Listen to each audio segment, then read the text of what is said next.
Affairs देखेंगे हम, very important current affair, ठीक है, जो कि आपके अगर आप नवंबर दिसंबर में कोई एग्ज़ाम है उसके लिए बहुत ही ज़्यादा इंपॉर्टेंट रखता है, ठीक है। तो सबसे पहले जो बहुत इंपॉर्टेंट है that is PM Modi receives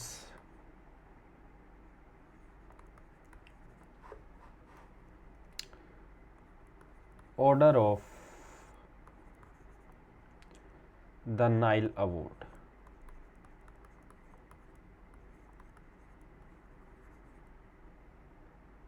और ये कहाँ से मिला है मोदी जी को? इजिप्ट से, इजिप्ट का अवार्ड है ये, ठीक है। मोदी जी को मिला है order of Nile award. Nile नदी भी कई बार पूछ लिया जाता है, नाइल नदी भी कहाँ पे है? अफ्रीका में,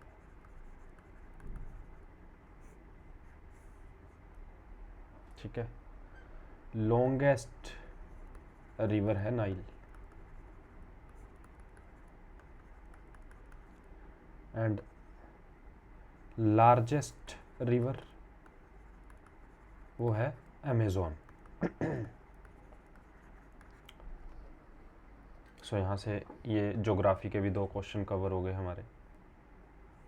लार्जेस्ट और लॉन्गेस्ट में फ़र्क क्या है? Largest is about the volume, longest मतलब लेंथ, ठीक है। नेक्स्ट है G20। Ji means group of 20, और आपको पता ही है कि 2023 में G20 की मीटिंग कहाँ पे हो रही है? इंडिया में, है ना, डिफरेंट प्लेसेस पे हो रही है। और यहाँ पे मोदी जी ने एक और बात रखी है। क्या रखी है मोदी जी ने बात? उन्होंने कहा है कि G20 को G21 कर दिया जाए by adding one more country, और we can say continent Africa union.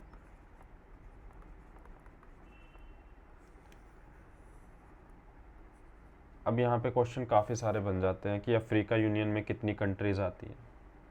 लगभग 55 कंट्रीज़ या मेंबर स्टेट्स आते हैं यहाँ पे।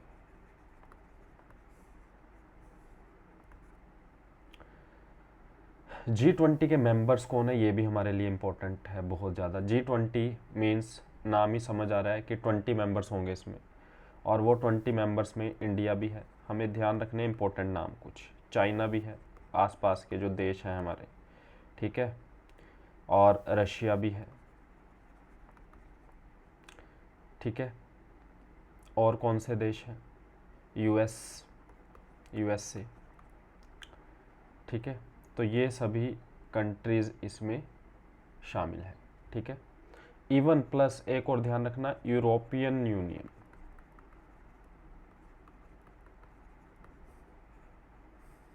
There are 27 countries in European union.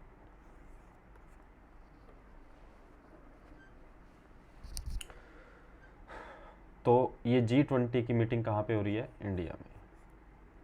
और एक और बात ध्यान रखनी है G20 के बारे में, ये G20 के जितने भी 20 देश हैं, लगभग अगर इनको कंबाइन कर दे तो ये 85% ऑफ वर्ल्ड जीडीपी कहाँ पे है?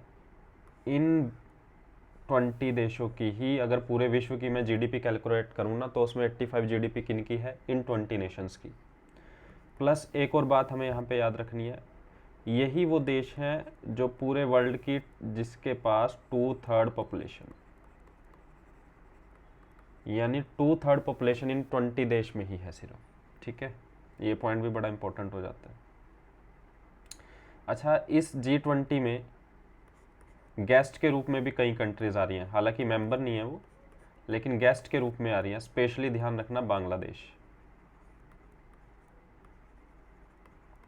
ठीक है। और आप ध्यान रख सकते हो सिंगापुर, लगभग 8-9 कंट्रीज आ रही हैं। बांग्लादेश है जिसमें सिंगापुर है, ओमान है, नीदरलैंड, यूएई, इजिप्ट, तो ये सभी कंट्रीज आ रही हैं, ठीक है। तो ये था यूरोपियन यूनियन के बारे में। एक क्वेश्चन आपको भी सर्च करना है कि G20 के बारे में, G20 की फाउंडेशन कब से शुरू हुई थी, ठीक है, कब से इसकी पहली मीटिंग हुई थी, ठीक है। नेक्स्ट बात करते हैं आगे।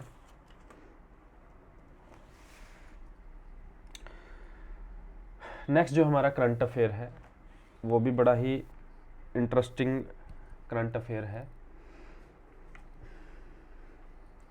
बात कर लेते हैं, कुछ एक पॉलिटी की टर्म आ रही है करंट अफेयर में, जून में इसके बारे में डिस्कशन हुई, पैसा एक्ट 1996। यहाँ से बड़े सिंपल क्वेश्चन बन सकते हैं 2-3। सबसे पहले तो यही पूछ लेगा कि पैसा एक्ट की फुल फॉर्म क्या है। तो पैसा एक्ट की फुल फॉर्म है panchayat extension to schedule area. Schedule area का मतलब समझ रहे हो, जहाँ पे ट्राइब्स वगैरह रहती है, ठीक है, कि वहाँ पे क्या सिस्टम होगा पंचायत का। 1996 में ये एक्ट आया था। अब जैसे ही आपको पता है कि कोई भी एक्ट आता है उसके लिए पहले कमेटी बनती है, वो कमेटी उस एक्ट के बारे में सर्चिंग करती है कि अगर ये एक्ट लेके आएंगे तो इसके ड्रॉबैक क्या रहेंगे, इसके फ़ायदे क्या होंगे, तो पूरी तरह से वो चीज़ें देख के उस एक्ट में रखी जाती हैं। तो ये जो कमेटी थी, इस कमेटी का नाम था Bhuria committee.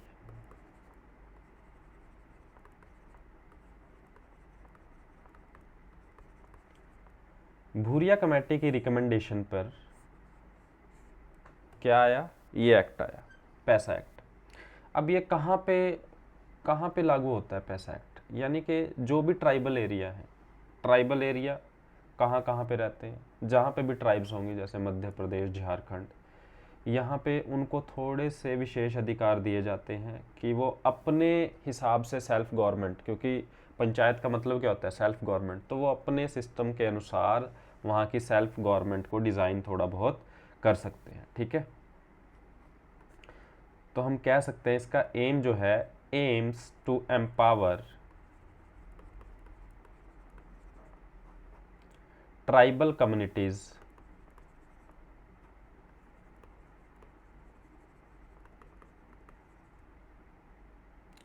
Living in schedule area through their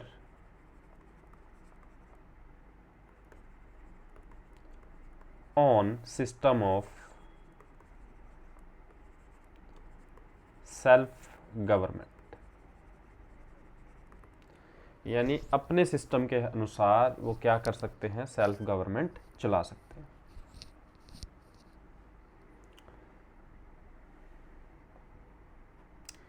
recently एक और करंट अफेयर न्यूज़ में चल रहा है, very very important, one road one belt. अगर मैं इसकी बात करूं तो ये 2013-14 में भी बड़ा न्यूज़ में आया था, इवन 15 में एक्चुअली ये न्यूज़ में आया था, ठीक है। और न्यूज़ में आने का रीज़न यही रहा था, पहली बात तो ये ध्यान रखनी है, वन रोड वन बेल्ट है किसका इनिशिएटिव, चाइना ने शुरू किया था इसको 2013 में। और इसके नाम से ही साफ समझ आ रहा है कि चाइना क्या कोशिश कर रहा है कि सभी देशों को किसी न किसी रोड के थ्रू या किसी न किसी ट्रांसपोर्ट के थ्रू कनेक्ट करने की कोशिश कर रहा है। जैसे उसने एक कोशिश क्या की थी, वन ऑफ द कोशिश क्या चल रही थी उसकी, कि अगर मैं थोड़ा सा आपको बताऊं, मैप के थ्रू बताता हूं थोड़ा सा,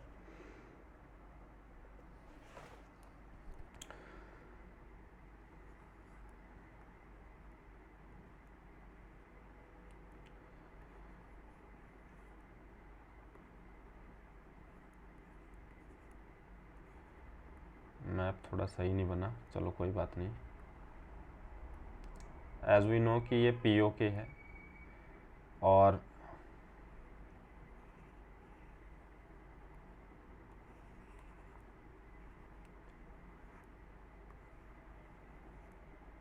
ये है यूरोप,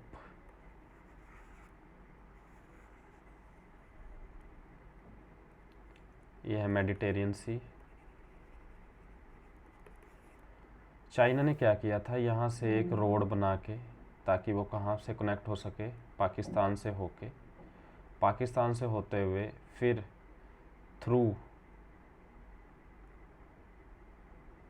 रेड सी यानी कि यूरोप में जा सके वो, शॉर्ट रास्ता। नहीं तो इसको कैसे जाना पड़ता है, यहाँ से ऐसे और ऐसे घूम के, या फिर ऐसे और यहाँ से अफ्रीका के नीचे से होते हुए ऐसे। तो जिसका विरोध भी किया था इंडिया ने, ठीक है। और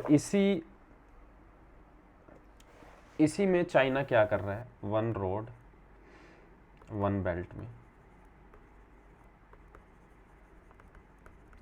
बस आपको ये चीज़ें ध्यान रखनी है। 2013 में इसको शुरुआत की थी चाइना ने, ताकि वो कनेक्ट कर सके to collaborate with south east nation. अब करंटली इसकी चल रही है कोशिश साउथ ईस्ट की तरफ, south east nation and south nation या साउथ एशियन नेशन। यानी वहाँ पे रोड बनाएगा, रोड के थ्रू कनेक्टिविटी लेगा, ताकि अपना जो व्यापार है वो बढ़ा सके, ठीक है। तो बस आपने इतना रखना ध्यान कि किसका है, ये चाइना का इनिशिएटिव है और 2013 में इसकी शुरुआत हुई थी। नेक्स्ट और करंट अफेयर है,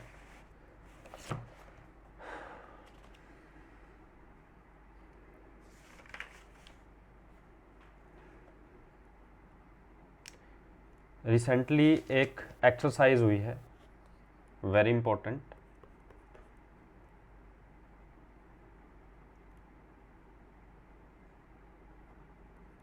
इंडिया एंड मंगोलिया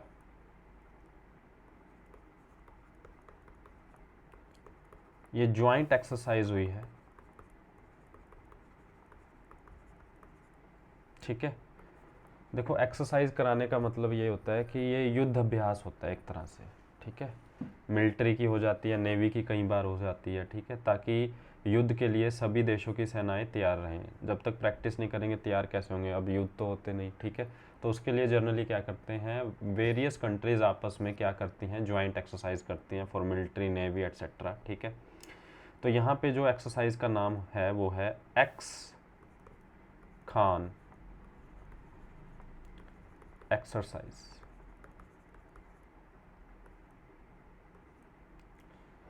ठीक है। और ये कहाँ पे हुई भी कहाँ पे है, मंगोलिया। अब मंगोलिया है कहाँ पे, ये ध्यान रखना, ये रशिया है, रशिया के ठीक नीचे ये मंगोलिया है, और उसी के नीचे क्या है, चाइना, ये चाइना है। यानी मंगोलिया बफर स्टेट है किस किस के बीच, रशिया और चाइना के बीच, ठीक है। और जो चंगेज़ खान आया था वो मंगोलिया ही कहते थे उसे, चंगेज़ खान, ठीक है। नेक्स्ट एक और करंट अफेयर की बात करते हैं, जो बड़ा ही पॉपुलर करंट अफेयर रहा है, ठीक है। और उसमें से ऐसा पॉसिबिलिटी होती है कि कभी कभार क्वेश्चन आता ही रहता है, क्योंकि ये कब तक आ सकता है, इसमें 2030 तक। ये पूरे वर्ल्ड का एक गोल है, आपने सुना भी होगा शायद इसके बारे में, सस्टेनेबल डेवलपमेंट गोल्स, यानी एसडीजी भी बोला जाता है इसको, ठीक है। अब ये सस्टेनेबल डेवलपमेंट, सबसे पहले तो वर्ड सस्टेनेबल का मतलब क्या होता है। सस्टेनेबल का मतलब होता है कि हमने अपनी ज़रूरतें तो पूरी करनी ही है, साथ में साथ जो फ्यूचर जनरेशन, आने वाली फ्यूचर जनरेशन है, उसकी ज़रूरतों को भी देखा जाए। और इसमें लगभग क्या एग्जैक्टली 17 गोल्स लिए गए हैं, पूरे वर्ल्ड के गोल्स हैं ये। पूरा विश्व इन गोल्स को पूरा करने के लिए क्या कर रहा है, काम कर रहा है। और ये शुरुआत कब से हुई इस सस्टेनेबल डेवलपमेंट गोल की? 2015 से शुरुआत हुई और टारगेट है पूरे विश्व का, पूरे वर्ल्ड का कि 2030 तक इसको अचीव कर लेंगे। किसको? ये 17 गोल्स जो हैं हमारे। इससे पहले जो गोल था हमारा 2000 से लेके 2015 तक पूरे विश्व का, वो था मिलेनियम डेवलपमेंट।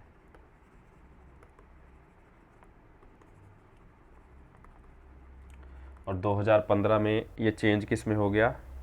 2015 में ये चेंज हो गया किस में? Sustainable development goal. अब बात आती है इसमें ये हमारे कौन कौन से गोल हैं? 17। अब 17 के 17 तो हम याद भी नहीं रख सकते, लेकिन फर्स्ट 1 to 6 जरूर याद रखनी, वेरी इंपॉर्टेंट। फर्स्ट 1 से 6 तो बहुत ही ज़्यादा इंपॉर्टेंट है। जैसे फर्स्ट है, फर्स्ट गोल कौन सा है हमारा? क्या है? नो पॉवर्टी, कि गरीबी बिल्कुल ना रहे। इवन अब क्वेश्चन ये भी आ सकता है आपके पास कि भाई बताइए which among the following is the first goal of the sustainable development goal. ठीक है। फिर दूसरा जो इसमें गोल आता है वो है ज़ीरो हंगर, कि कोई भी भूखा ना रहे। फिर थर्ड आता है good health and wellbeing.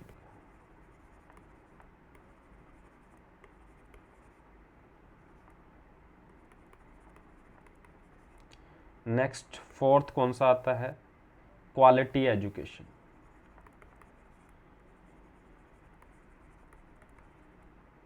Next fifth, very important, India के प्रोस्पेक्टिव से तो बहुत इंपॉर्टेंट है, जेंडर इक्वेलिटी। आज का करंट मुद्दे भी यही चल रहे हैं, जेंडर इक्वेलिटी के ऊपर। And sixth is also very important, clean water and sanitation.